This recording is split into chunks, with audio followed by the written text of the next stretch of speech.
How you going, guys? l0lergy here, and welcome to my third episode in my opinion piece series. Um, I did say that this would be a sort of ongoing series, and that I'd keep frequently putting these videos out because there's sort of community forums have been posting them on. People quite enjoy them, so I'll keep them rolling. So this episode will be the RuneScape combat system. Is it good or is it bad? Uh, I'm not going to bash it too much or anything like that. It'll more just be like a pros and cons and a whatnot, and a bit of introduction into the systems. And then, sort of from the information I give you, can form your own opinions. There will be a bit of mine in there as well. So, as I said in other videos, this is an opinion piece.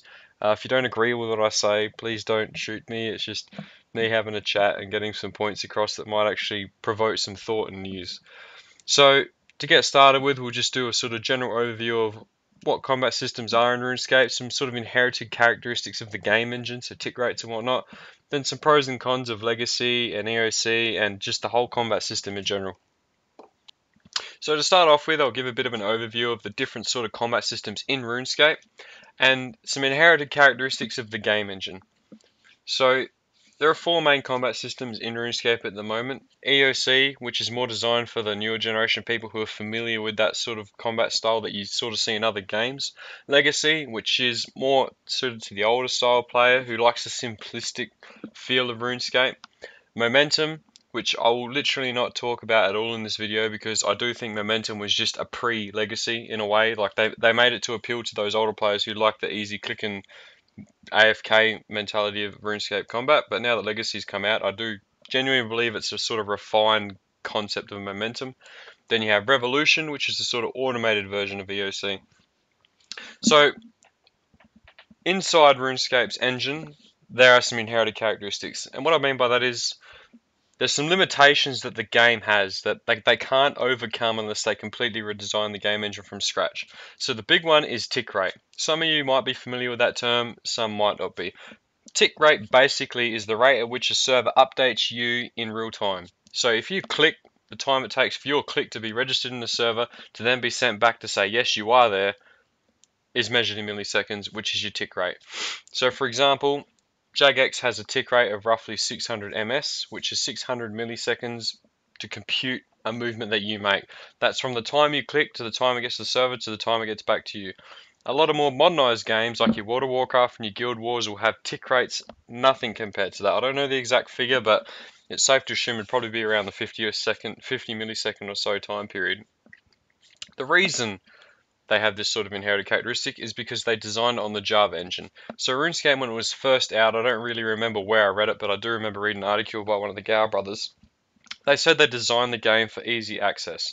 So they didn't want people who had like supercomputers who couldn't play like newer generation games. They just wanted a simple system where people could log into a browser and play from there. It was the accessibility of the game that made it popular.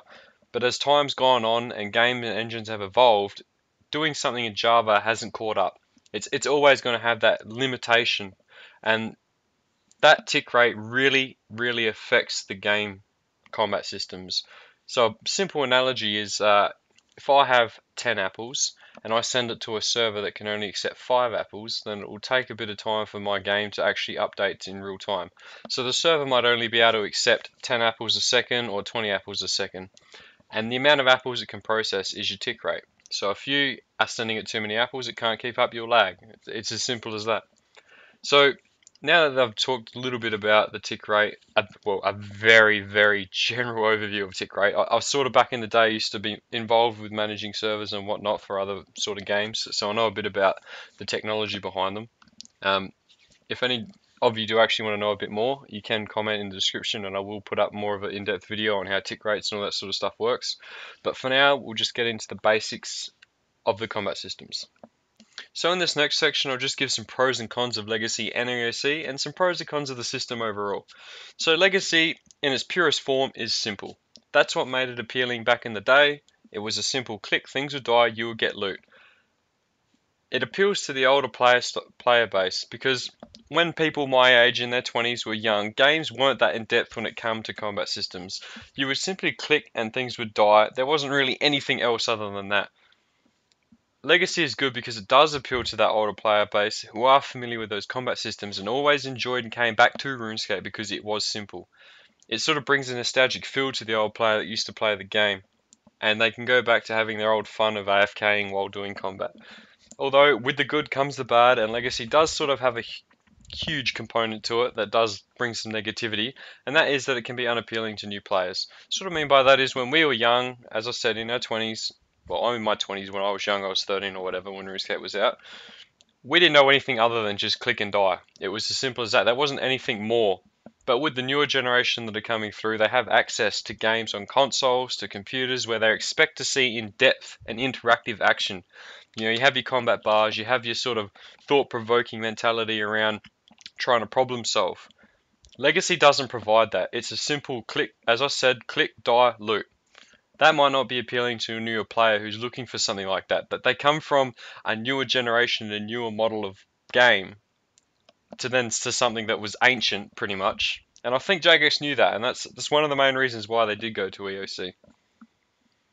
So now we'll go into the pros and cons of the EOC system. So the probably most obvious factor is that it's new. And with something new, people can get involved in it and learn, and it sort of turns a stale loaf into a fresh loaf. There's my bread analogy for you. It can be easily marketed to new players. As I said earlier, the younger generation of kids are used to seeing games like this, something that's interactive and vibrant and can be constantly evolving, whereas Legacy doesn't have that dynamic to it. So it's easy to draw and catch players' attention with that sort of combat system. It allows for more interesting mechanics within the combat system. So if you design a boss for Legacy nowadays, there's not much you could do with it. It would just be someone with more HP and might do a few more numbers. But you can design more interactive and sort of dynamic combat fights like Araxor, where you have to utilize different skills and different components of fights and make the most out of your skills to get a better outcome, really. So people who find better ways to strategize will probably always come out on top. So there is that level of, I guess, competitiveness on who can strategize the best within the combat system and within the realm of the fight itself. So the bad things with EOC, as I said earlier, is it suffers from an inherited game engine mechanic. EOC is reliant on input lag being low, and that's a main thing with these newer generation games is a lot of their input lags are low. But with EOC, you can't queue and spam abilities like you can in other games, and sometimes it feels really unresponsive. And as I said earlier, that's an inherited limitation of the game engine. There's not much you can do about it. But at the same time, I was sort of hoping Jagex took that into consideration before they actually released a system like that. They would have known in their mind at the time that yes, we are going to suffer from tick rate and input lag is going to be an issue. Is there a way we can fix this before we release the engine, before we release the combat style? But it looks like they didn't, so we are now sort of stuck with a, sort of new combat system, but really dragged down in terms of what it can actually do because of the engine. So another bad thing about EOC is it sort of upsets the people who enjoyed the simplicity of RuneScape. So a lot of people played RuneScape because it was simple. It was you knew you weren't going to get more than what you wanted. It was just a simple, you knew, you click, you die, things loot, done. You can click and go AFK, and you know that was what was appealing to a lot of old players in RuneScape. But EOC with combat sort of threw this out the window. Revolution actually sort of does bring this fundamental appeal to RuneScape back into it, but I don't think it really truly represents what Legacy can do to the game. So now we'll get on to the pros and cons of the actual systems overall. So there is one major thing that the newer sort of combat systems does do is it gives players a wider pool of combat systems to pick from. So you really can customize your combat experience to what you prefer. You can go from having EOC if you want to use it on bosses where you're forced to pay attention anyway, or you can go from Legacy where it's simple click and AFK for Slayer. That's good because it's dynamic and it can let people play to the strengths of their own game. A bad thing for these systems overall is that they spend a lot of time creating different systems to try and draw different players back. The downside to that is that it can be daunting for new players. So a kid who's 14 years old who's just gotten into RuneScape and learns that there's 4 different sort of combat styles you can pick from, they all do their different thing, and it might be almost too steep of a learning curve for people to really put any effort into learning. A big thing with first impressions is you can't have them being too complicated.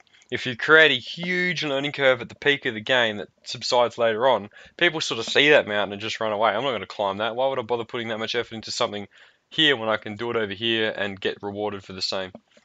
It's a hard balancing act to keep all systems working together.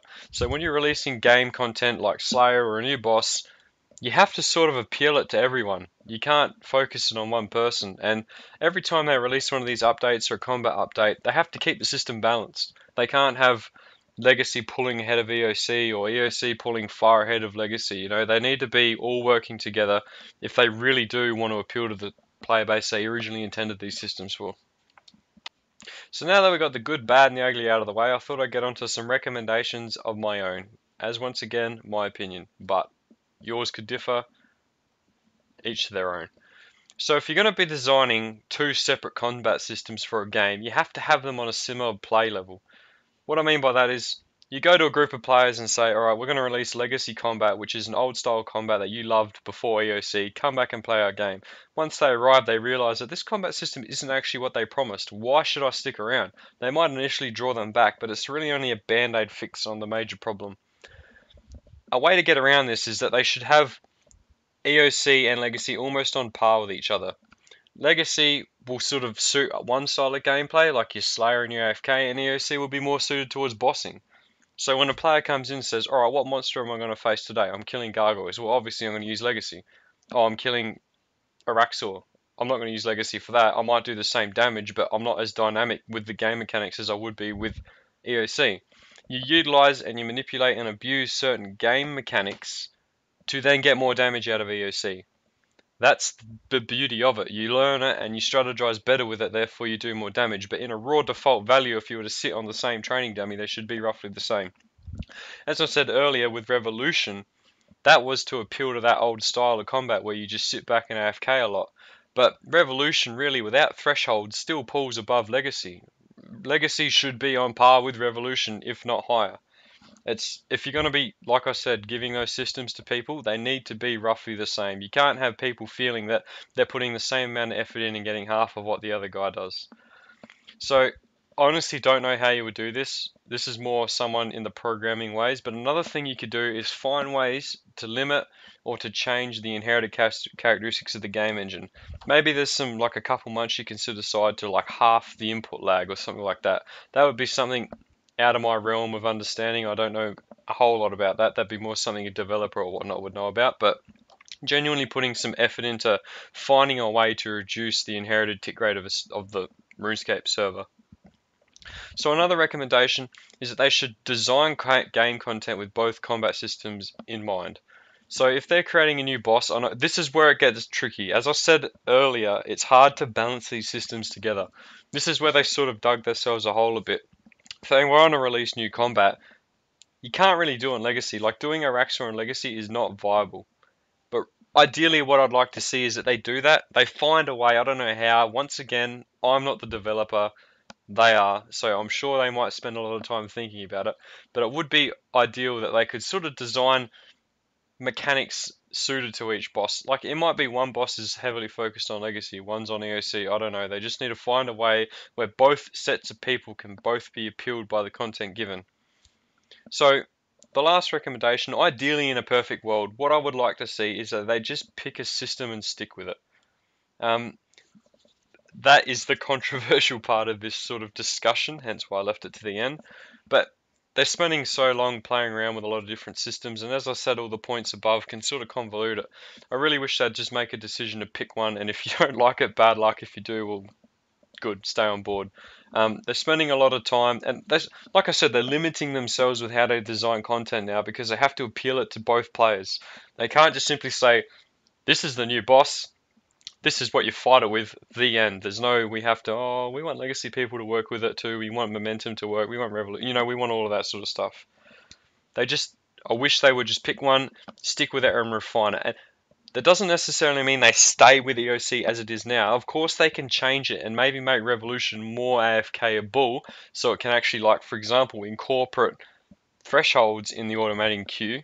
That could actually bring Legacy, that could make Legacy redundant, but still appeal to those Legacy sort of players, because those Legacy players still get their simplicity click and kill, but it's all automatically queued for you. But you can still interact with it when you're doing difficult encounters like Araxors and bosses. So that's basically off the top of my head the main recommendations I'd have for a system. As I said, you might not agree with some of them, but each to their own, as I've said before. So to summarize all that, the point at the start of the video was, is RuneScape combat systems good or bad? And to me, I think it's a double-edged sword. It's good for one group in retrospect and bad for the other. But when you swap the combat systems around, the good and the bad verse as well. So for Legacy, it's good for older players who are familiar with the simplistic system. It's bad for the newer players who sort of aren't used to that and want something more out of it. But when you flip it on its head and turn it to EOC, you have it being bad for the older players because they're used to simple systems, and it's better for the newer players because they have a more innovative system to play with. So it is a double-edged sword, and really that's the fundamental issue with the system from the get-go. As I've said, they need to find a way to turn that sword into just a simple sharp sword that doesn't have a two-way street. I don't know how they will do it, that's up to them, but it's just some food for thought and some thought-provocative, I guess, discussion for people who want to listen. So with that, guys, that's the end of this video. I hope you've enjoyed. These sort of take a bit of time to make. I need to do a bit of research beforehand, and my notepad actually gets quite long with all the points I have to talk about. And I'm sure some of you probably already realised, but it sometimes takes a few takes to get a section. It can be quite annoying stuffing it up after talking for 5 minutes and starting again. But for the most part, I'm sort of getting better at it. So I hope you've enjoyed what you've seen today. And if you do, don't forget to subscribe, like, rate, and comment, and do all those sorts of fun things. So with that, guys, that's the end of this episode. So have a good day.